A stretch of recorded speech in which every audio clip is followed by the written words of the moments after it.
세임 40일 10월 29일 말씀 묵상. 맨발로 울며 감난산 길로 올라가는 다윗. 사무엘하 15장 30절에서 37절입니다.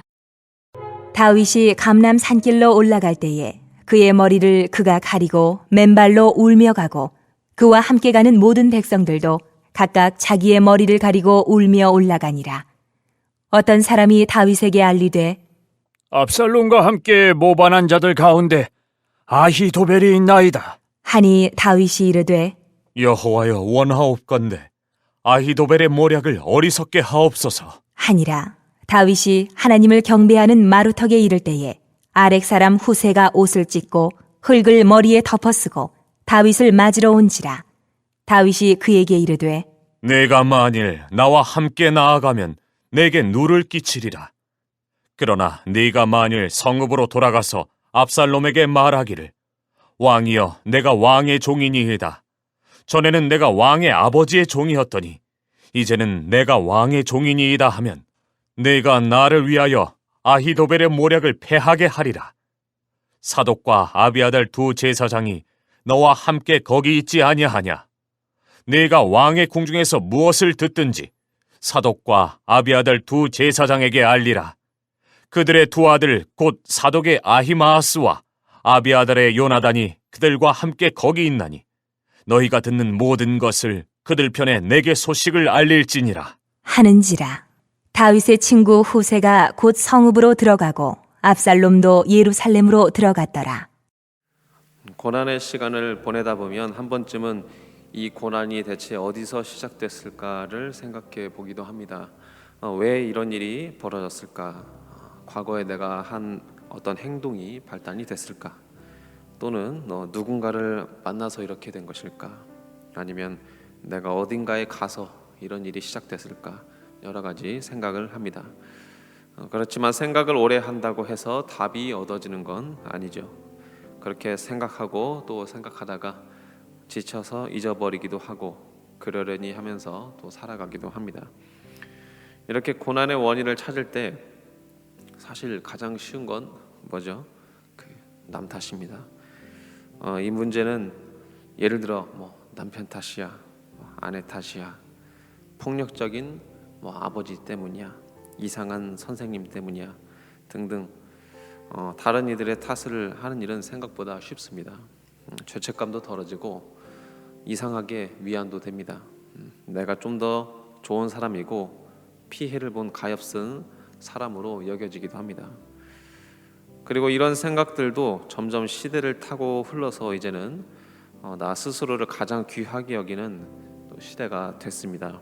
예전 우리 어르신들 시대에는 국가 또는 가족, 어른들을 위해서 감내하는 일이 당연하게 여겨졌다면 이제는 그런 시대가 아니죠. 이제는 나의 행복이 가장 중요하고 나의 감정이 가장 중요한 시대가 됐습니다. 점점 서구의 영향이 커지는 듯합니다. 반면 서구에서는 아시아에서 생각하는 이 타인과 함께하는 사상들을 점점 높이 평가하고 있는 추세인데 우리나라는 이제 반대로 서구적 생각으로 점점 변해가고 있는 것 같습니다. 그런데 이런 시대가 기독교적 시선으로 바라보면 영 좀 불편하게 느껴집니다. 왜냐하면 예수님께서는 형제의 눈 속에 있는 티는 보고 내 눈 속에 있는 들보는 깨닫지 못하냐고 말씀하시면서 우리 스스로를 돌아볼 것을 말씀하셨기 때문입니다. 물론 정말 위로가 필요한 사람이 있습니다. 전적인 위로와 돌봄이 필요한 사람도 있습니다. 그렇지만 많은 경우 스스로를 돌아볼 필요가 있다는 점은 분명해 보입니다. 우리 다 같이 30절 말씀 함께 읽어보겠습니다. 30절입니다. 시작. 다윗이 감람산 길로 올라갈 때에 그의 머리를 그가 가리고 맨발로 울며 가고 그와 함께 가는 모든 백성들도 각각 자기의 머리를 가리고 울며 올라가니라. 현재 다윗은 아들인 압살롬의 반역으로 왕궁을 빠져나와 피난 가고 있는 상황입니다. 그런데 이 구절에서 우리가 주목해서 봐야 할 부분은 그의 머리를 가리고 맨발로 감람산길로 올라갔다라는 내용입니다. 맨발로 선다는 의미는 스스로가 죄인임을 깊이 회개하고 있다는 의미가 있습니다. 또한 하나님 앞에서 철저히 낮아진다는 것을 의미하기도 합니다. 마치 모세와 여호수아가 하나님 앞에서 신을 벗었던 것처럼 말입니다. 그렇다면 다윗은 왜 반역을 당해서 도망가는 상황에서 마치 스스로가 죄인인 것처럼 이렇게 행동하는 걸까요? 지금 상황을 보면 분명 피해자는 다윗이고 가해자는 압살롬인데 왜 다윗은 스스로를 낮추는 걸까요? 왜냐하면 다윗이 당하는 지금의 고통이 스스로의 죄로 인해서 벌어졌다는 점을 다윗이 알았기 때문입니다. 우리 다 같이 사무엘하 12장 10절 11절 말씀 함께 읽어보겠습니다. 시작.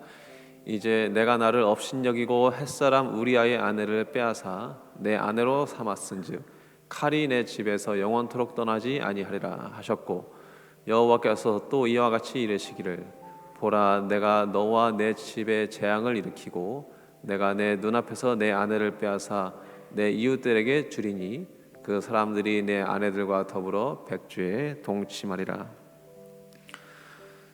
이미 사무엘하 12장에서 나단 선지자가 이렇게 말한 것처럼 다윗은 바세바를 강제로 빼앗은 결과로 이제 이런 환란을 당하게 됐던 겁니다. 이건 명백한 사실이죠. 비록 지금 상황적으로 다윗은 피해자이고 압살롬은 가해자라 하더라도 이 비극의 시작은 다윗 스스로가 시작하고 있었던 것으로 그것을 다윗은 인정하고 있는 것입니다. 오늘 읽은 본문에서 다윗을 배신했던 대표적인 인물 두 명이 등장합니다. 이 압살롬과 아히도벨입니다. 그렇다면 이 두 사람은 갑작스럽게 다윗을 배반하게 되었을까요? 또 그것도 아닙니다. 압살롬은 마음속에 큰 응어리가 있습니다. 압살롬은 자신의 여동생 다말을 너무나 사랑하고 아꼈습니다. 그런데 어느 날 자신의 이복 형인 암논이 다말을 욕보이는 일이 발생합니다. 결국 이 일로 인해서 압살롬은 암논을 죽이게 되고 그렇게 해서 피신을 가게 됩니다. 그술 왕 달맥에 가서 3년간의 도피 생활을 합니다. 이 왕위 계승 후보자인 왕자가 도망자 신세이기에 다윗은 요압을 시켜서 압살롬을 다시 예루살렘으로 귀환시킵니다. 그런데 정작 예루살렘으로 압살롬을 불러들인 이후에도 다윗은 2년 동안 압살롬을 보지를 않습니다. 압살롬의 마음은 점점 마음이 뒤틀려갑니다.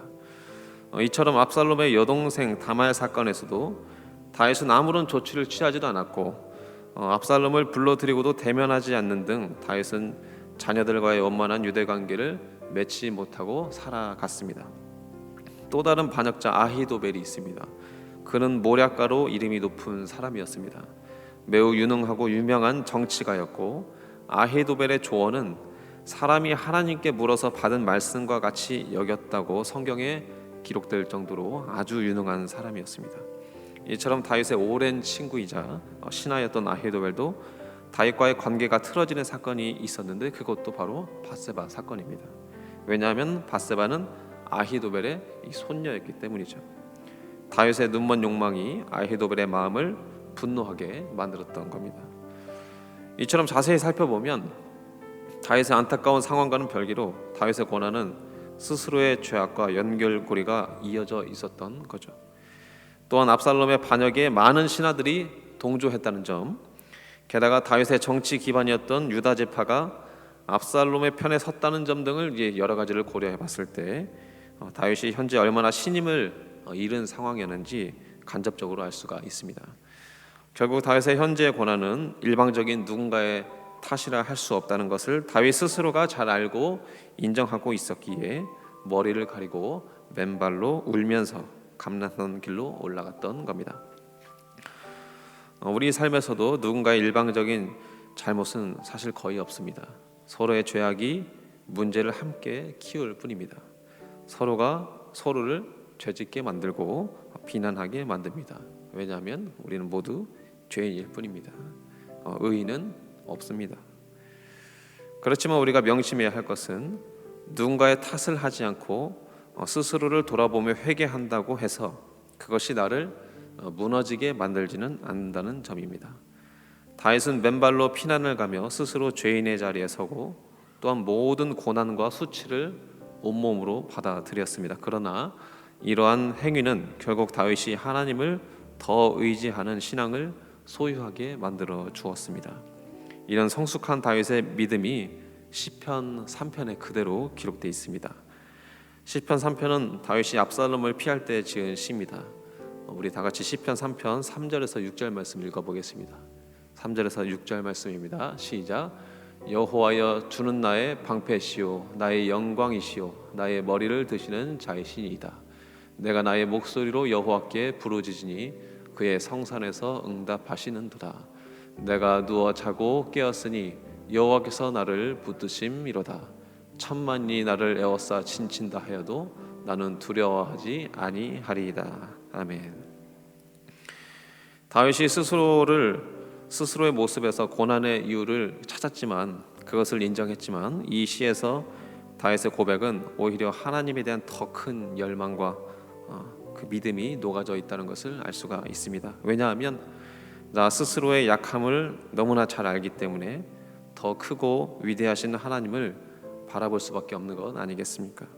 그리고 나의 약함을 보는 것이 아니고 오히려 크고 위대하신 하나님을 진정 바라볼 때 크고 모든 것이 능하신 하나님으로 인해 회복이 피어날 수가 있습니다. 말씀을 맺겠습니다. 우리의 고난과 아픔, 슬픔 속에서 다른 누군가가 아닌 우리 스스로를 먼저 돌아봅시다. 정말 억울하고 내 잘못이 아닌 것 같이 느껴지더라도 하나님 앞에 나를 세우고 스스로를 돌아봅시다. 그리고 나의 약함과 고통스러운 마음까지 모두 끌어안고 오히려 하나님을 더욱 바라보기 원합니다. 그럴 때 비록 나는 약하여 쓰러질지라도 하나님의 놀라운 은총이 나를 살리며 회복시키실 것입니다. 이러한 믿음으로 오늘을 살아가는 우리 모두가 되기를 소망합니다.